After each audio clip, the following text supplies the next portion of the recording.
Good morning. It's a great day to be alive. It's every day, I guess you could argue, but when you're splitting the rocks like this, David, yeah, I have no argument right here. I can't take my eyes off it, even though it's through like 4 panes of glass. I can see the sun, I can see the blue, and I'm happy.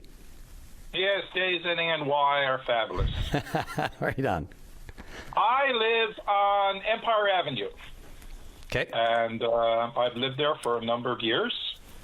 I have really great neighbors. A lot of new Canadians are coming in. Mm-hmm. But I have to say, now I'm a little afraid.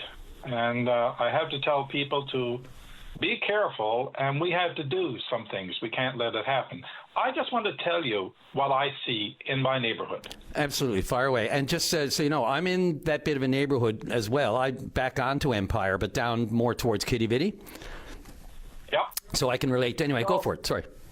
I used to call it like dollar drama, and I used to go up to Dopewalk Lane. I used to be like a little bit of fun and everything else. But now, like in the supermarket, it used to happen in like 5 o'clock in the morning, like there'd be people coming in and taking things. Now it's like 7 o'clock at night, and they just continue to do it.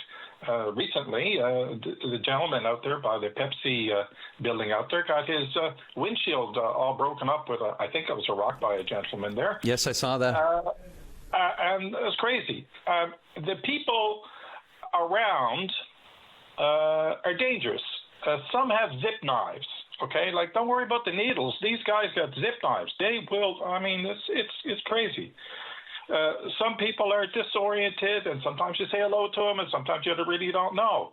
And now it's getting in like, we're kind of usual now. Like, we don't get out of bed now unless we hear 3 gunshots. Like, it's so ridiculous. I mean, it's crazy. I go there, and I see drugs in toolboxes in the back of trucks. I see people going through the parking lot with baseball bats, and I know they're not playing baseball. There is something happening here. There's theft in the middle of the afternoon. I live on Empire, and I see a 4-foot big screen TV going down the sidewalk on 2 bikes at 5 o'clock in the morning. Now, someone owns them. I'm sure they're not moving. Not going to a watch party. No, I like it is like they steal eaves trough off the building. They steal my rocks in my rock garden. They steal my plants. They walk into my house. There's needles over into the daycare. Like we have to do something. Like, we have to be very, very careful. I think it is becoming a melting pot for violence, and it's not just here. It is in other places in St. John's and elsewhere. Like, we have to do something. We have grown to this, like, it is accepted. Oh, yeah, it's bad and everything else, and I don't want to hang around there and everything else like that. But we, as a group of people, have to say, no, that's enough. We just got to stop this and say, you know, like, people going around with lunch boxes full of jewelry, like, it's really unusual stuff. There's nothing wrong with that, of course. I suppose everybody does it. I don't know, but it's wild. I mean, for a while there, I was on the speed dial for the RNC. I think my record is 7, 3, and 2. That's 7 police cars, 3 ambulances, and 2 fire trucks near me. So, I as Newfoundlanders, we're all sort of looking at the situation here, but we got to do something, and we got to just say, because I said, look, with the cost of stuff coming in here, now I know that we're going to get a taco bill, which I know is going to be really great. I just think that we got to do something, and I just think that it's really, really, like, it's going to explode. David, it really is. It's a popular and not a good opinion, popular and sad opinion, because it's absolutely true. And until you're directly affected, you won't get a call unless you're someone like you who sees it every day and is deeply concerned about it and sees the realities of it. And all of this is reflected in the changes, that the RNC and others, the RCMP, we saw the announcement the other day of special constables, so they can redirect the actual, and I say actual police officers, no offense to the special constables, constables, but the frontline officers too, where we need them, and we need them in a lot of places these days. As you may know, David, I've covered the courts for 25 to 30 years. And what you're talking about is spot on. It is the changes, the crime, the different types of crime. The desperation is real. As you said, it's not just under cover of darkness anymore. Nobody cares. There seems to be a complete obliviousness to the, to the crime in the light of day. It doesn't matter. It's every man, woman, and child for themselves right now. And, the desperation, the cost of living and everything has just made it worse. You compound that with the epidemic mental health crisis that we're in the midst of, the addictions epidemic we're in the midst of. And, boy, you put all those pieces together, and it's a recipe for what you're describing. And as you said, right, it's not just Metro. I mean, CBN, we know the hyper, focus on the crime in Conception Bay North. I've when I just took this position on, I was covering 2 first-degree murder trials related to that area, and there's 3 or 4 ongoing now that are all drug and drug-related. There's 3, I think, just right now before the courts in the Rabbitown area. From crimes there, from deaths, murders, and or manslaughters. I mean, actually, if you include manslaughter, we're up to 7.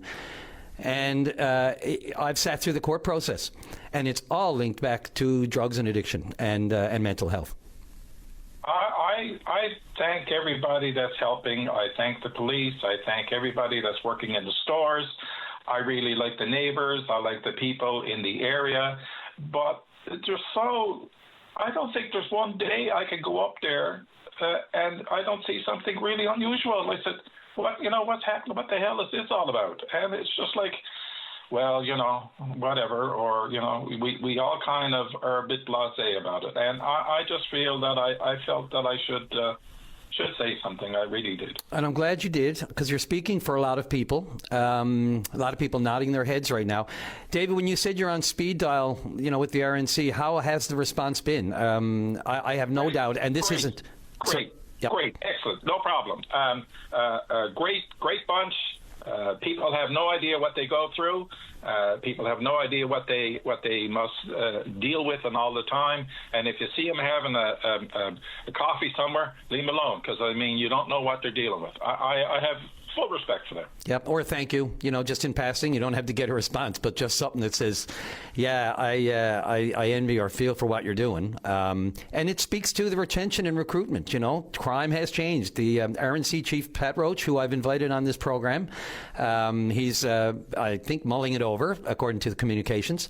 He has been, certainly not pulled any punches. He's been very blunt about acknowledging that the gun crime, the drug crime, it has changed dramatically in, say, the last 10 to 20 years, and only getting worse. I am saying it. I don't want to be that negative, but I see it in the courts every day. It's what they have to handle, and we talk about the court delays.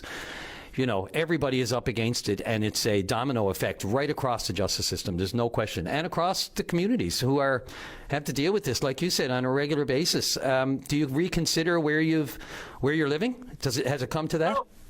No.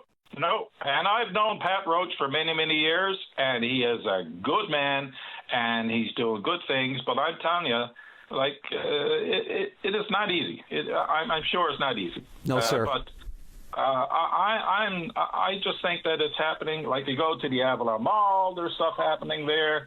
To the Village, McDonald's. We as a people got to say, enough is enough. We got to do something, and we got to say, this is not right. And you can't be just pass it by. You got to say, boys, there's something happening here, it's crazy. And we have to be careful. You're right. I have a lot of sympathy whenever I'm walking into a grocery store. I'll at least say, how you doing? If I've got change, they get it.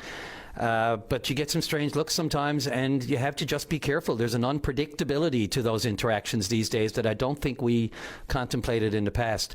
David, I appreciate the call. These are important phone calls, and I welcome anyone else, because, look, bottom line, the more calls we have, the more it's in the public consciousness and awareness. So I really appreciate you taking the time. Everybody's got busy times, but taking the time to call us today and put this out there and remind people of what's going on and what you've been through is really key. So I thank you for that. And thank you, and have a great day. And Newfoundland is a safe place. We just got to be a little bit more cognizant about what we should do. We're becoming much more worldly. I'll say that.